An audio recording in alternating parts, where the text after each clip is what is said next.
Olá a todos. Nós vamos começar mais uma aula da nossa sala de escola dominical da Igreja Presbiteriana de Viçosa, que tem estudado o livro de Romanos. Essa é a nossa aula número 15. As aulas estão sendo disponibilizadas no nosso canal no YouTube. É só pesquisar por Igreja Presbiteriana de Viçosa. E nós também estamos fazendo alguns podcasts que estão disponibilizados no Spotify. Também procura lá por Igreja Presbiteriana de Viçosa. Todo o material baseado nos estudos do livro de Romanos, usando como nosso livro guia o livro do Timothy Keller, Romanos para você. Nós já estamos no volume 2, estudando o capítulo 8 de Romanos. Nesse trecho, nós vamos estudar Romanos 8, no meio do capítulo 8, do 14 ao 25, nós vamos ver como vivem os filhos de Deus. O objetivo dessa carta é apresentar quem são os filhos de Deus, identificar, será que eu sou um filho de Deus? E também saber quais as vantagens, os privilégios que o filho de Deus tem. Nessa parte, é a primeira vez que Paulo vai usar o termo filho de Deus na carta de Romanos. E a partir daí, ele vai desenvolver bastante esse termo, mas é a primeira vez que ele usa, que ele apresenta o termo filhos de Deus nessa carta de Romanos. Vamos fazer então a leitura desse trecho.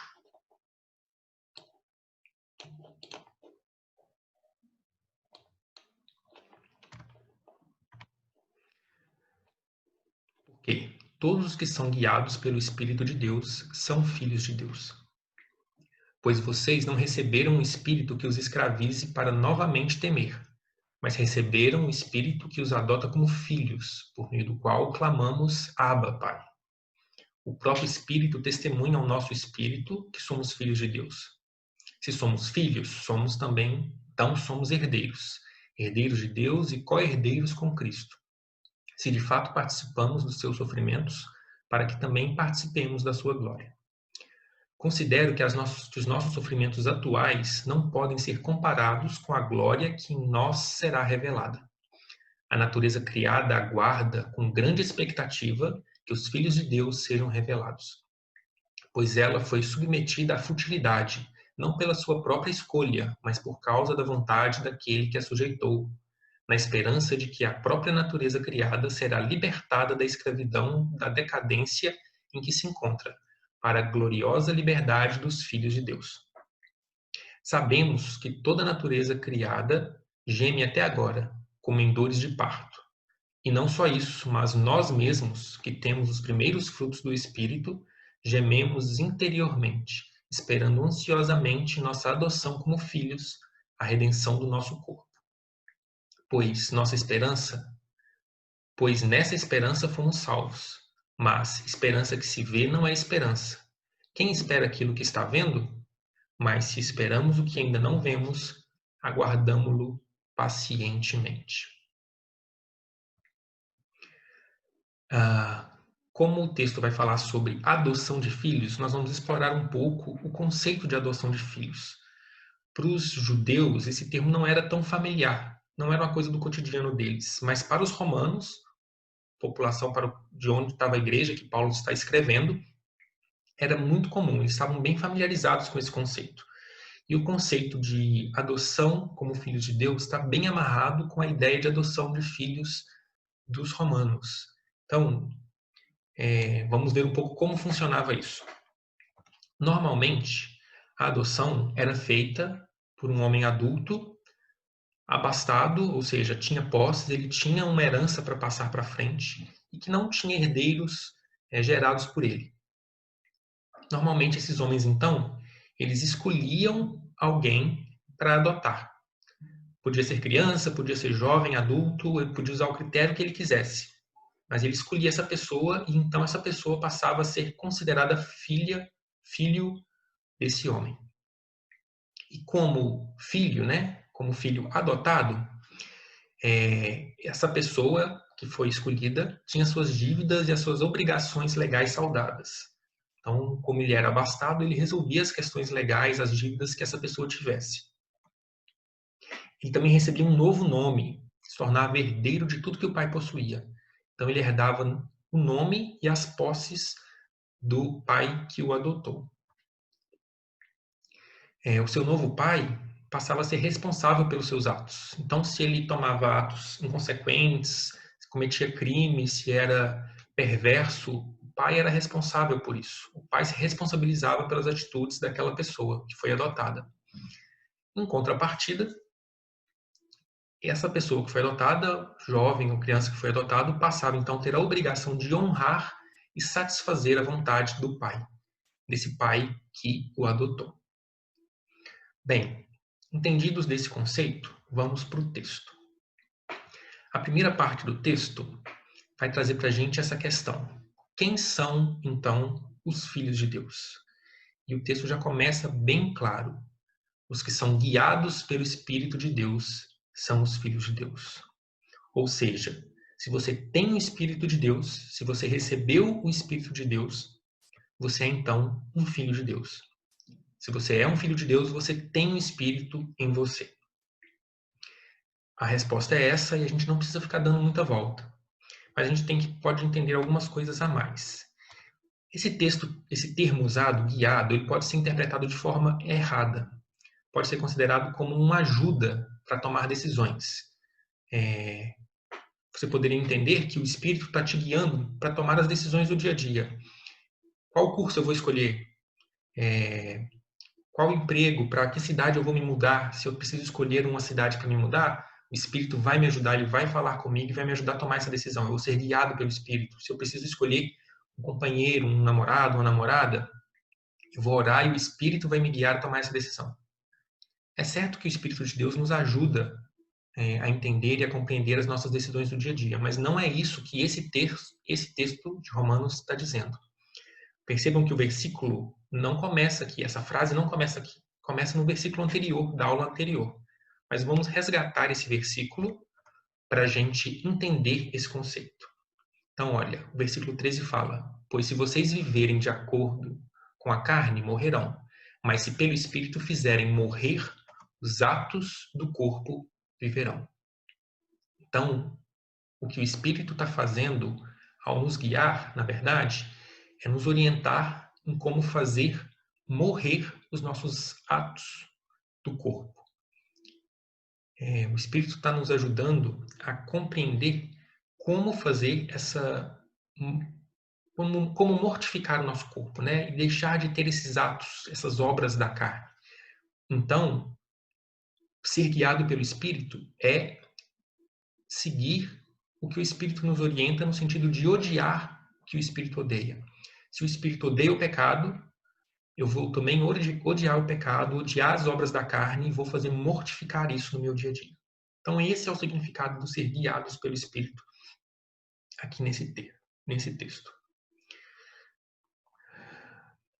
Bem, se vocês receberam o Espírito, então vocês foram adotados como filhos de Deus. E aí a gente tem aquele conceito de adoção que a gente viu agora, incorporado na adoção que Deus faz para conosco. Vamos fazer uma relação rápida. Ninguém nasce em um relacionamento verdadeiro com Deus. O pecado quebrou o nosso relacionamento com Deus. Então a gente não tem como nascer com um relacionamento verdadeiro com Deus. Deus precisa nos adotar. Nosso relacionamento se baseia então nesse ato legal, totalmente baseado inteiramente por Deus. Deus é quem vai fazer esse ato legal de nos adotar. Ele nos escolheu, ele nos adota e ele vai tomar aquelas atitudes de se responsabilizar, de pagar nossas dívidas, de nos dar um novo nome e nos dar a herança, o que a gente ainda vai ver no texto para frente. Mas nos ajuda a entender isso, que nós não nascemos com esse relacionamento verdadeiro e é Deus quem toma a atitude, toma esse ato legal para se tornar nosso Pai. Bem, continuando então, Paulo vai mostrar para a gente quais são os privilégios da adoção de filho. Se eu fui adotado como filho de Deus, quais são os benefícios, quais são os privilégios que eu tenho em ser filho de Deus? Em primeiro lugar, os filhos de Deus não receberam um espírito que os escraviza para novamente temer. O primeiro ponto é confiança. Eu posso ter confiança nesse relacionamento, eu não preciso ter medo. Um servo precisa temer, porque se ele for desobediente, se ele for contra a vontade, se ele errar, ele pode ser mandado embora, pode ser castigado. Mas o filho não. O filho não recebeu um espírito que escraviza, mas recebeu um espírito que nos dá confiança. A gente não precisa temer o pai. Mesmo que a gente erre, ele vai nos perdoar. Esse espírito que escravize está em contrapartida ao espírito que nos adota como filhos. Foi esse que a gente recebeu. A gente não recebeu o que escraviza, mas recebemos o que nos adota como filho. O segundo privilégio é a autoridade. Um servo, um escravo, não tem autoridade dentro da casa. Ele tem que obedecer o que o Senhor manda. Mas o filho é a segunda voz de comando dentro da família. Ele tem autoridade na família. Então, nós recebemos também a autoridade do pai quando nós somos adotados. Esse espírito nos ajuda a clamar ao nosso pai, clamar por ele. O terceiro privilégio é essa intimidade. E para entender essa intimidade, a gente tem que entender esse termo do aramaico que foi mantido, Abba. É um termo quase que balbuciado da criança para com o pai. Ele seria melhor traduzido como papai, paizinho. Aquela intimidade do filho, de confiança, de se aproximar, de saber quem é o pai, quem é que ele tem intimidade, quem é que o criou, que cuida dele. E é esse termo que ele usa aqui, é isso que o Espírito nos faz entender. Nós podemos ter essa intimidade com o nosso pai, intimidade de filho, de criança pequena. O Espírito testemunha ao nosso espírito. Isso quer dizer que a gente tem segurança. Segurança de que nós somos adotados. O termo testemunha traz essa ideia de julgamento, de que nós estamos num julgamento e são apresentadas provas contra nós e provas a favor de nós. E não tem como a gente ter um veredito, porque tem os dois lados sendo levantados. Então, a defesa chama uma testemunha. E essa testemunha vai confirmar que o réu, a ré, não é culpada. Ele não estava no local do crime na hora do crime, e ele vai trazer essa testemunha a favor dele. E é isso que o Espírito faz. Eles vêm como testemunha comprovar que nós não somos mais culpados por conta do sacrifício de Cristo. E isso nos dá segurança que nós temos no nosso coração. O Espírito está do nosso lado. E nem sempre a gente sente essa testemunha ou essa confirmação o tempo todo tão forte. Em alguns momentos elas são mais discretas, mas o Espírito está ali testemunhando que nós somos mesmo filhos de Deus. Se nós somos filhos, nós somos também herdeiros. Então nós temos uma herança para receber. E essa herança está prometida para nós no futuro. É um futuro glorioso, um futuro incrível que a gente vai ter quando nós fomos levados para morar com nosso Pai. E essa herança, essa coroa incorruptível, um lugar no céu, é o que nos aguarda. É a herança que nós vamos receber. Mas nós também participamos dos seus sofrimentos. Isso quer dizer que nós somos disciplinados pelo nosso Pai. O pai terreno disciplina o filho e muitas vezes, em algumas vezes, ele usa a dor, a privação de alguma coisa para ensinar o que é preciso ou aperfeiçoar o comportamento do filho. Só que o pai humano, ele muitas vezes pode fazer isso por egoísmo, por satisfação própria, mas o nosso Deus não. O nosso Deus, nosso Pai, ele nos disciplina em amor. Ele nos ensina e nos aperfeiçoa usando a dor, usando o sofrimento. A Bíblia é clara em dizer que a gente vai sofrer. A gente não vai estar isento disso porque nós somos salvos. E esse mesmo sofrimento nos lembra também de um outro privilégio, que é a semelhança familiar. Nós não vamos sofrer só porque nós estamos num corpo corruptível, mas nós vamos sofrer também porque nós somos parecidos com o nosso irmão primogênito. Nós somos parecidos com Cristo. Cristo foi rejeitado por mostrar o pecado, por mostrar a verdade, e nós estamos sendo santificados, nós estamos nos tornando parecidos com Cristo. E por conta dessa semelhança, nós também seremos rejeitados, nós também sofreremos aqui nessa terra. São os privilégios que Paulo apresenta, e o Keller também ressalta para a gente nessa aula, que os filhos de Deus têm. Paulo está mostrando para a gente esses dois espíritos. O espírito que escraviza, o espírito, esse sentimento diante do nosso Deus, do nosso Pai, ou o espírito de filho. Mas será que é possível nós termos confiado em Cristo para nos justificar, retomar esse sentimento de espírito de escravidão? Será que é possível, mesmo depois de entender a justificação, sentir o espírito de escravidão em nós, ou nos relacionar com nosso pai como escravos? Bem, vocês lembram da história do filho pródigo? Ele pegou a herança a qual ele tinha direito, gastou tudo, depois de estar sofrendo, cuidando de porcos, comendo da comida dos porcos, ele se lembrou que os servos do seu pai, os escravos do seu pai, tinham uma vida muito melhor do que ele estava levando. Então o que ele pensou? Eu vou voltar para a casa do meu pai e vou pedir para ele me tratar como servo. Eu vou trabalhar e vou conquistar o direito de ter uma vida como os servos dele tinham.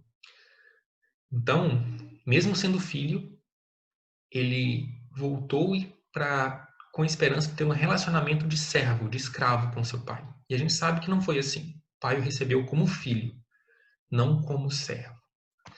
E o Keller coloca, então, essa tabela, esse comparativo entre o espírito de escravo, esse relacionamento ainda como escravo, e o relacionamento com o pai como se você fosse filho. Veja que o escravo, ele obedece por compulsão. Ele tem que fazer isso. Mas o filho não, ele obedece por amor, por alegria, para satisfazer o pai. O escravo, ele trabalha debaixo de ameaças de dor ou de perda, né? O castigo é a recompensa. Se ele fizer errado, se ele cometer um erro, ele vai ser compensado com castigo. O salário é a morte. Mas o filho, ele é disciplinado, e a disciplina não é retribuição do erro, mas é instrução em amor, para aperfeiçoar. Quem se aproxima do pai com espírito ainda de escravidão tem segurança, né? Se ele se escorregar, meu senhor poderá me bater, pode me castigar. Mas o filho não, ele tem segurança. Se eu escorregar, se eu falhar, meu pai me perdoará. O escravo está concentrado no comportamento exterior, na submissão de regras. Ele obedece para que seja visto o cumprimento das regras, né? Ele não pode deixar que às vezes a raiva, o que está passando por dentro não faz diferença, contanto que ele faça o que está na regra, que ele seja visto trabalhando. Mas o filho não, ele se concentra num relacionamento íntimo, nas atitudes. E não no exterior, mas no interior. O escravo, ele tem que trabalhar. Ele não tem nenhuma honra nisso. Mas o filho, ele é honrado e convidado a se juntar ao trabalho, esse trabalho glorioso do pai. Então, esse é o paralelo que o Keller traz para a gente, baseado nesse texto, de como a gente tem que se aproximar do nosso Pai, de como a gente tem que usufruir desses privilégios do Espírito que nos adota, como filhos de Deus. E ele continua o texto. E nessa parte do texto, ele vai responder a pergunta, mas se eu tenho esse sofrimento, se eu vou sofrer porque eu sigo a Cristo, eu vou sofrer por causa dessa semelhança familiar, vale mesmo a pena passar por esse sofrimento em detrimento do que nos aguarda, em detrimento da recompensa futura? Veja, porque o que eu tenho com os sofrimentos atuais não podem ser comparados com a glória que em nós será revelada. Ele já responde de cara a isso, Paulo, que nós temos uma glória incomparável ao que a gente conhece hoje. Hoje, a gente conhece o sofrimento, mas no futuro ainda vai ser revelada a glória que nos aguarda. A gente ainda não conhece essa glória. Keller coloca o seguinte: se você sabe para onde vai no futuro, nem lhe passa na cabeça que seus problemas e dores do presente não valem a pena. Então é preciso conhecer, entender essa glória futura para que a gente então não pense na possibilidade de deixar esse sofrimento de lado, de não querer seguir a Cristo por conta do sofrimento que a gente vai enfrentar aqui. E é esse futuro que a gente continua vendo no texto. Veja que a natureza criada aguarda que os filhos de Deus sejam revelados. O termo revelado nessa parte do texto está trazendo a ideia de que vai ser tornar público. Os filhos de Deus vão ser revelados de forma pública. Porque, como a gente viu, o Espírito já testemunha para nós que nós somos filhos de Deus. A gente sabe que é filho de Deus, mas as outras pessoas não conseguem saber. Até o dia em que os filhos de Deus serão revelados. E a natureza aguarda esse dia. Esse dia vai ser o dia em que nós seremos feitos à imagem de Cristo perfeitamente. Que nós estamos sendo moldados para sermos como Cristo, mas a gente não vai experimentar isso aqui. Nós seremos revelados, nosso corpo vai ser glorificado de forma completa à imagem de Cristo. E é esse dia que a natureza aguarda. Veja, o homem foi criado à imagem de Deus, homem e mulher, Adão e Eva. Eles tinham a imagem perfeita de Deus. Mas essa imagem foi quebrada, foi corrompida porque eles desobedeceram. O pecado original corrompeu a imagem perfeita de Deus, criada em Adão e Eva. E o nosso corpo sofreu com isso. O homem sofreu com isso. Foi expulso do jardim, sofreu dores, teve que labutar pelo próprio sustento físico. E isso também causou consequências na natureza. Veja que a natureza foi submetida à futilidade. Ela foi submetida à imperfeição, falta de harmonia, porque foi criada em harmonia no Éden.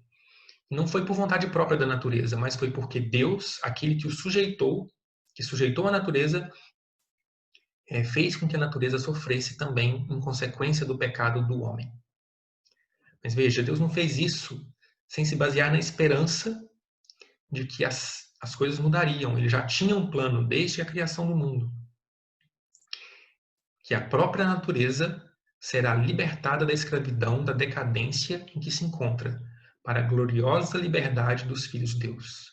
Então a natureza também vai ser restaurada, também vai passar pelo processo de voltar ao estado original que foi criado. Hoje, a natureza, infelizmente, ainda sofre esse processo de decadência, essa escravidão. Ela sofre porque ela está em deterioração, ela está se decompondo. Tudo na natureza passa por esse ciclo de morrer e gerar vida novamente. O processo de decomposição dos corpos, a cadeia alimentar, toda essa dor, todo esse sofrimento que a natureza experimenta, gera vida novamente.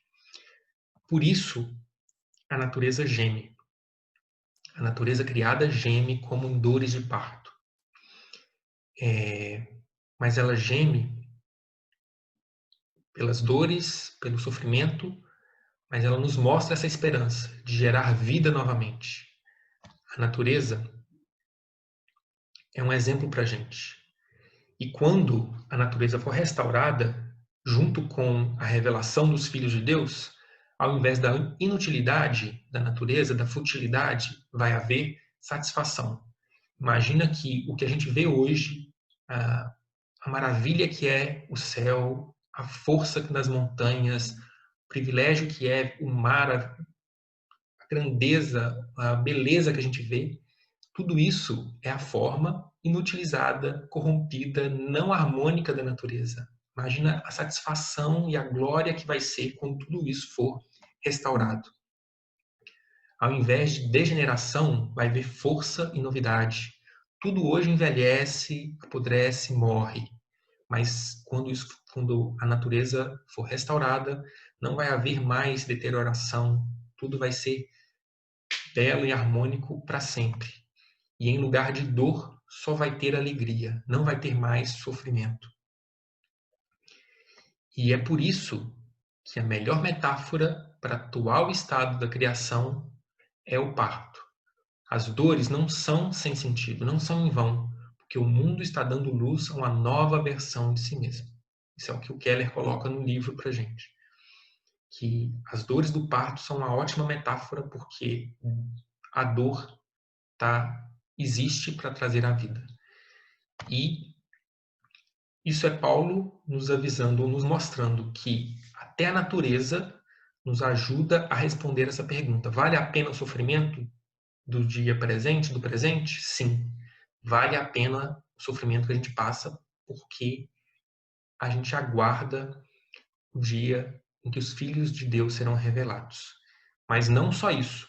Não só a natureza nos ajuda a responder essa pergunta, mas nós mesmos temos os primeiros frutos do Espírito. Veja que nós temos esses frutos do Espírito, os frutos que são citados lá em Gálatas 5. Nós já podemos experimentar do amor, da alegria, da paz. Hoje nós já experimentamos isso, mas são os primeiros frutos, não são os frutos completos. Nós ainda vamos ter a redenção do nosso corpo. Ainda falta alguma coisa para a gente ter os frutos completos, para a gente encher o nosso cesto. A gente está aguardando a redenção. A gente está esperando a nossa adoção. Mas não é estranho Paulo falar aqui no versículo 23 que nós estamos esperando a adoção, sendo que no versículo 15 ele já falou que a gente é adotado, que o Espírito já testifica, já testemunha que a gente é adotado, a gente é filho de Deus? Por que agora ele está dizendo que a gente está aguardando a nossa adoção? Keller coloca o seguinte: o significado disso é que, embora estejamos legalmente adotados, ainda não recebemos a plenitude da semelhança familiar e ainda não desfrutamos da celebração final do nosso status. Nós somos adotados, mas nós ainda seremos feitos membros plenos da família. Lembra do filho pródigo? Ele voltou na esperança de ser aceito e o pai o recebeu de volta como filho. Ele já saiu no caminho para abraçar o filho. Só que nesse momento ainda faltava. Faltava ele tomar um banho, vestir as vestes, a sandália, receber o anel e celebrar, porque o filho voltou. Essa celebração, esse reconhecimento completo da família é o que falta. Nós já experimentamos, mas ainda não. Ainda falta. Nós ainda vamos ter mais, nós vamos ter a redenção completa do nosso corpo, para então nós termos a imagem perfeita de Cristo. Essa semana, uma das devocionais que a gente fez foi no livro Fé, Esperança e Amor, do Mark Jones. E por acaso, ele estava usando o mesmo texto para falar da esperança. E ele colocou a seguinte afirmação, nessa parte do texto de Romanos: estar totalmente à vontade no mundo levantaria sérias questões sobre nossa fé, nossa esperança e amor. Nós temos que gemer, nós gememos mesmo pelo cumprimento do nosso privilégio como filhos de Deus, o que inclui a redenção do nosso corpo. Então, se a gente vivesse no mundo que a gente está, com o corpo corrompido, com a natureza corrompida, e a gente estivesse à vontade, se a gente estivesse satisfeito com o que a gente tem, isso teria consequências gravíssimas na fé que a gente tem, na esperança do que a gente aguarda, o que a gente está querendo. Por que a gente buscaria Cristo, então? Por que a gente buscaria a base do amor, se a gente já está satisfeito com isso? Então, o cristão ele não pode estar satisfeito. A gente realmente tem que sofrer, gemer no nosso interior, até que a restauração, a redenção de todas as coisas seja completa. E veja, é nessa esperança que nós somos salvos, a esperança da redenção do nosso corpo. E nós aguardamos ansiosamente. Nós devemos ter esse sentimento. Nós devemos pedir a Deus que Ele mande o Filho de volta para completar o serviço e terminar a redenção, a restauração, a renovação de todas as coisas. Nós devemos ter esse sentimento de ansiedade. Mas, ao mesmo tempo, no versículo 25, ele fala que a gente deve aguardar pacientemente. Quem espera, deve esperar pacientemente. E essa paciência é necessária porque nós vamos sofrer. Nós devemos enfrentar com paciência as dores do tempo presente. A gente tem que ter essa esperança que nos dá força para enfrentar as dores do tempo presente. É maravilhoso saber que essas dores, o que a gente passa hoje, não é permanente. Isso é passageiro e a gente vai ter. A gente experimenta já, o Espírito testemunha e a gente experimenta todos aqueles privilégios. Aqueles privilégios de sermos filhos de Deus, a confiança, a intimidade com Deus, a segurança, mas a gente ainda não experimenta de forma completa tudo isso. A gente não tem os frutos completos, a gente não experimenta a imagem de Cristo perfeitamente em nós, mas nós vamos experimentar isso. Nós vamos ter nossos corpos restaurados, a redenção completa desse corpo corruptível para um corpo perfeito, à imagem de Deus. E é esse dia que nós aguardamos, o dia em que nós viveremos perfeitamente como filhos de Deus. Espero que vocês tenham aproveitado essa aula. Se vocês tiverem alguma dúvida, algum comentário, coloca nos comentários do vídeo, manda para a gente no nosso grupo do WhatsApp e vamos continuar essa conversa e vamos continuar esse estudo. Até a próxima aula e Deus os abençoe.